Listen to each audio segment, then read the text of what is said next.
toutes les réserves naturelles de Haute-Savoie, mais les réserves naturelles en général, sont aussi des objets de recherche et de suivi scientifique. Ce qui est intéressant au Roc de Cher, c'est qu'on a aussi tout un tas d'espèces qui sont en limite d'air. On a des espèces plutôt méditerranéennes ou on a des espèces arctiques.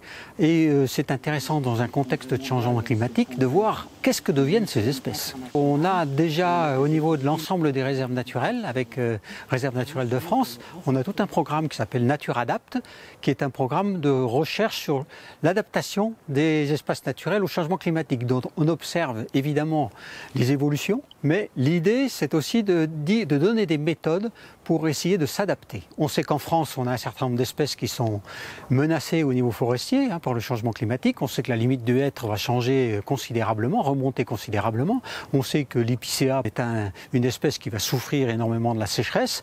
Ici, au Roc de Cher, on a aussi certainement un certain nombre d'espèces qui vont changer. Le département, c'est un des partenaires majeurs d'Aster.